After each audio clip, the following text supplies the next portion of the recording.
Yeah, I want to share this with somebody who needs to hear this, okay? After my near-death experience, I remember more than ever not feeling as if I fit in anywhere. And I mean, with my family, with my colleagues, with friends, I didn't feel as if I fit in because for the first time in my life, I was seeing my purpose in this life as something completely different. I finally now knew that I was this fractal of God, that I was boots on the ground for God. And it came with this weight. I had this weight that felt like this responsibility. And I didn't want anyone to be sad. I wanted them to see and feel what I was feeling. I wanted to hug everyone and say, it's going to be okay. This is just an experience you're having. It's going to be okay. I wanted to I wanted to put everybody here wherever my consciousness was, and I wanted to pour into them this knowing that, oh my gosh, you have no idea. You have no idea how expensive life is. It really is going to be okay. These are simply scenes and an expression of a smaller portion of God. So the person who's over there who's homeless, don't judge them so much. They're also a fractal of God. And the person over there who's robbing, they're making their choice. They're also a fractal of God. Don't take it all so personally. It's just an expression, an experience. And I couldn't actually do it. And every time I tried to explain to somebody, oh, don't worry, it's okay, you are loved. And people, including my family, would look at me and they would say one thing to say, okay, I understand. But I felt that they didn't believe a word I was saying. I felt the judgment. And in the first 6 months after my NDE, I, in my human state, fell deep into depression because I wanted to go back home. I wanted to go back where I was with the angels, where I felt all this love. And I was feeling too much in the human self.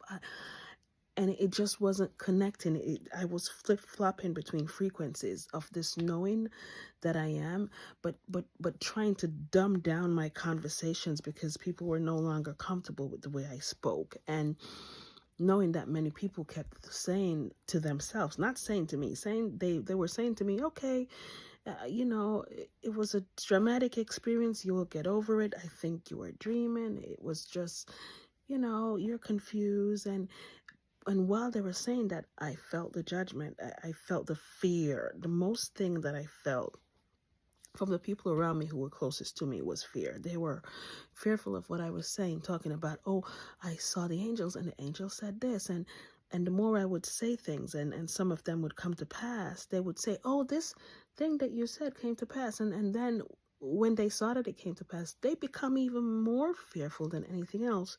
And I remember one night, I went to sleep and I remember I said, you know what, God, I don't want to be here anymore. I know everybody is going to be okay because by now I know that we're just all on our own individual journey. And I asked God, literally, I said, please just take me. I have had lifetimes when I went back to the water, when I went back to the earth. Just take me. Just take my light. I don't want to be here anymore. And I was so serious about it that night.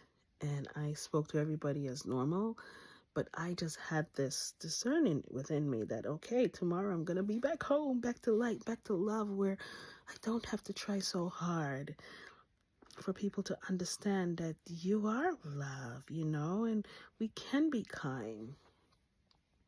And that night I had this dream. I shouldn't call it a dream, but that's the best way I can explain it for you to understand. And I remember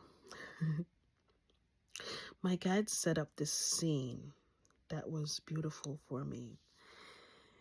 And I remember, I know Archangel Raphael is my main guide. And I had a knowing that he was there with me. And he said, if you choose to go, to return to that which you are, it's your choice. Let me show you how the trajectory will change things if that occurs in this now moment. And there was this girl that I saw, and I had a vision of her on a bridge. I didn't understand it. I was like, okay, what does that have to do with me? I don't know this girl. Why is she on this bridge? And I think I told this story before. But anyway, I saw two scenarios the minute I asked that question. There was one scenario where I was traveling, I think, on the bus that day, and there was this girl that I saw, and I realized this is the girl that I'm seeing on the bridge. And I saw her, and I don't know her, but all I did is my eyes connected to hers, and I felt an energy from her it felt depleted, but it was just for like a second. And I smiled at her, and when I smiled at her, it felt as if, like relief. And I smiled at her, she connected with me, and she smiled back. That was it.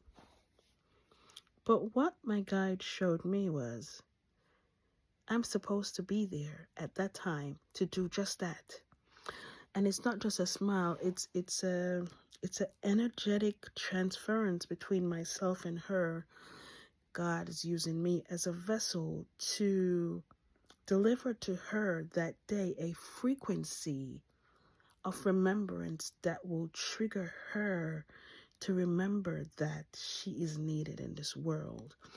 And what they showed me was, if I am not there for that day, there's a possibility, because it keeps changing, but there's a possibility if I choose not to come back, okay, it's your choice, but if you choose not to come back, there's a possibility that she won't receive that frequency that she needs to receive, that frequency of love, of remembrance, that completely redirects her from the path she wants to take, of going on that bridge and taking the jump and leaving, and choosing that exit point that really isn't the best choice.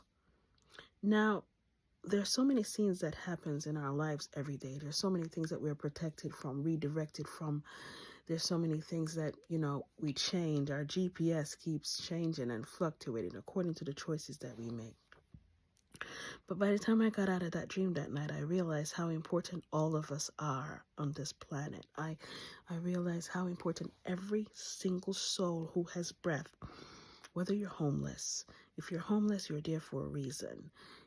You're there to make a change, or you chose that path to learn a lesson, to transmute something. I don't know what your path is, but what I learned from that dream a couple months after my NDE, feeling that I don't fit in, I don't want to be here, I don't know how to communicate anymore to anybody, and they're all looking at me as if I'm crazy, and I just felt so out of place.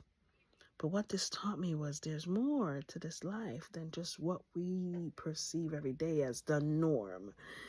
You have a purpose. If it's even the child that you have in your life, your purpose could be just to nurture and guide this child to a certain point. But you have a purpose that's divine, that's just as important as what you revere as a big task. Every assignment that a human being has is just as important. And some of us are just here to be boots on the ground, to smile when somebody needs to see a smile. Because it's more than just this. It's a frequency that moves, and it changes people, and it changes form, and it starts weaving creation of something greater than your eyes can see.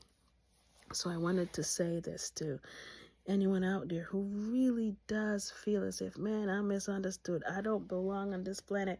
I don't know why these keep coming back to me today, but I think because maybe energetically they're really people thinking of checking out of where. We're all gonna go back home at some point.